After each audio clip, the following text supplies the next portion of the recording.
Θεωρώ ότι σήμερα έχω κοντά μου ανθρώπους οι οποίοι πάνω απ' όλα είναι νέοι σε ηλικία. Θεωρώ πολύ επικοδομητικό ότι θα ακούσω και τις δικές σας απόψεις. Θα συζητήσουμε όλοι μαζί σαν να είμαστε ένα, επειδή ακριβώς πιστεύουμε στο εμείς και θεωρώ ότι απλά εμείς ως ηλεκτρών και ως ηγετικές μορφές του Κωνσταντίνο τον Πλεύρη, τον Χρήστο τον Κοσιώρη μας καθοδηγούν.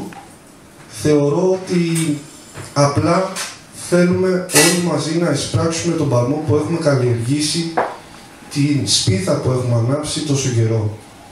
Θεωρώ λοιπόν πολύ βασικό πάνω απ' όλα να ξεκινήσει η όλη συζήτηση, γιατί έτσι θα είναι σήμερα, μια συζήτηση θα είναι, με έναν άνθρωπο ο οποίος όταν πήγα στο Ήλεκτρον ήταν ο πνευματικός μου πατέρας. Είναι ο Χρήστος ο Κοσιώρης, ο οποίος μου έδωσε τις αρχές που πρέπει να γαλουχεί ο γονιός του παιδί του. Στρατηγία, σας παρακαλώ.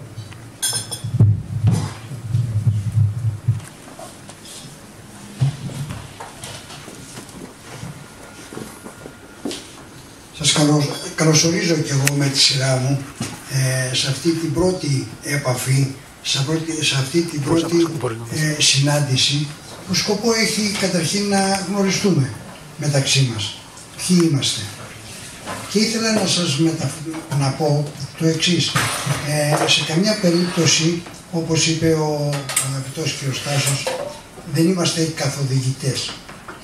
Απλά είμαστε οι άνθρωποι οι οποίοι μπορούμε να μεταφέρουμε κάποια εμπειρία ζωής λόγω ηλικίας περισσότερο και λόγω ενασχολήσεως με τα πολιτικά αφετέρου. Αυτό το λόγο έχει η παρουσία μας εδώ.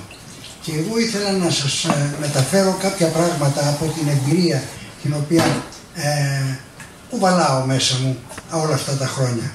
Και πριν, στην ιστορία της Ελλάδος πάντοτε λίγοι ήταν ενδιαφέρον. Ο λαός ακολουθεί. Το πρόβλημα σήμερα είναι άλλο. Κατ' εμέ, το βασικό. Πολλές φορές είναι προτιμότερο να έχεις να αντιμετωπίσεις έναν εχθρό στρατιωτικά παρά αυτό που ζούμε σήμερα. Όλοι ξέρουμε πώς θα περνάει ο κόσμος. Άσχημα, δεν έχουν πολύ να φάνε, έχουμε φοβερά προβλήματα και πάρα πολλοί δεν έχουν αυτή τη στιγμή τη διάθεση να ασχοληθούν με ιδεολογίες. Όλοι εμείς που είμαστε σήμερα εδώ πέρα είμαστε ιδεολόγοι. Θέλω να σας διαβάσω κάτι.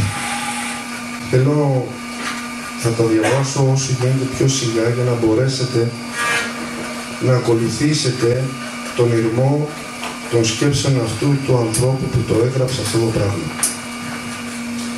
Και να σας δώσω να καταλάβετε πόσο σημαντικό είναι να γνωρίσουμε την ιστορία μας, ακριβώς γιατί είναι ένας κύκλος ζωής. Είναι ένας κύκλος ζωής ο οποίος τον συναντάμε, διανύουμε μία πορεία, αλλάζουν τα πράγματα και επανέρχονται στην αρχική τους θέση.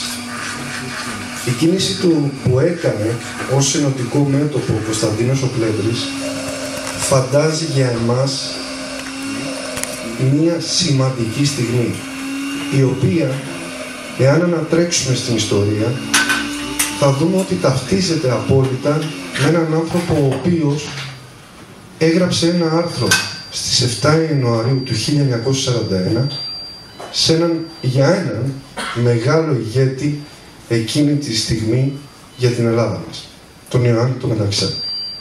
Ακούστε λοιπόν τι γράφει στο άρθρο στην εφημερίδα Έθνος 7 Ιανουαρίου 1941.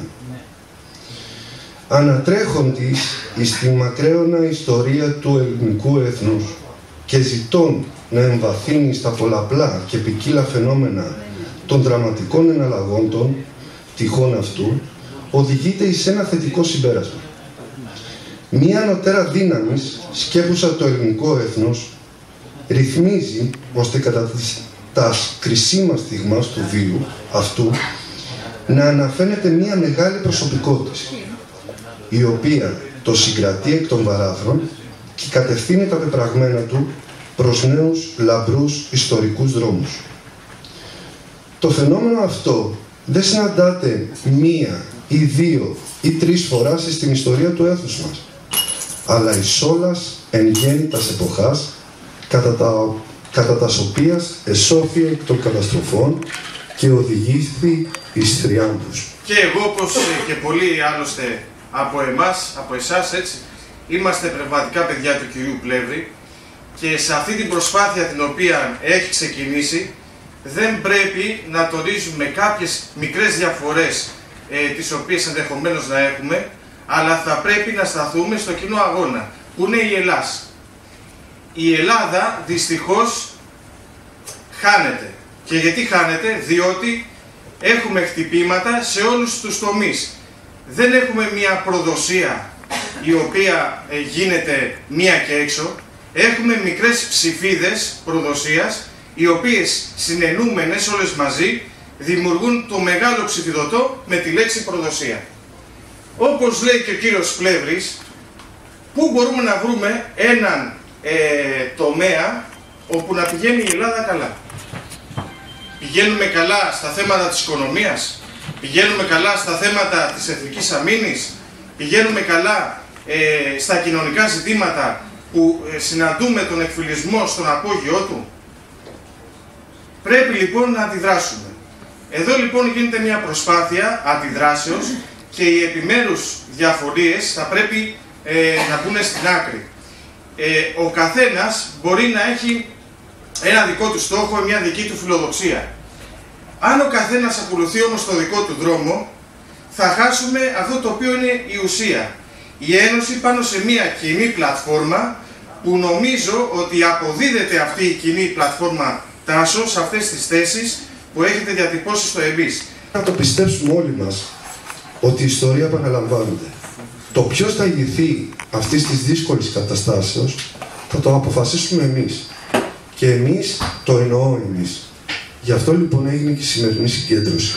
Για να δούμε αν τελικά αυτή η ηγετική φυσιογνωμία, η οποία έχει ζυμώσει πάρα πολλά χρόνια με τα συγγράμματά του, με τις ιδέες του, με τις απόψεις του, με το πάθος που τον διακρίνει για αυτόν τον τόπο να σταθεί στη θέση που το αξίζει, πρέπει να το συζητήσουμε όλοι μαζί τελικά αν αυτή η προσωπικότητα μπορεί να μας καθοδηγήσει περισσότερο και όχι να μας οδηγήσει ως ηγετική φυσιογνωμία, αλλά ως πνευματικός και ιδεολογικός καθοδηγητής.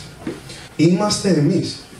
Δεν είναι ούτε ο Πλεύρης, ούτε ο Κοσιώρης, ούτε ο Σμιγδαλάς, ούτε ο Καραμαδούκης, ούτε ο Παπαχρήστου, και λέω ονόματα τυχαία και ανθρώπους που γνωρίζω, ούτε ο Κωνσταντάρας. Είμαστε όλοι ένα. Ο Θεός να είναι μαζί σας.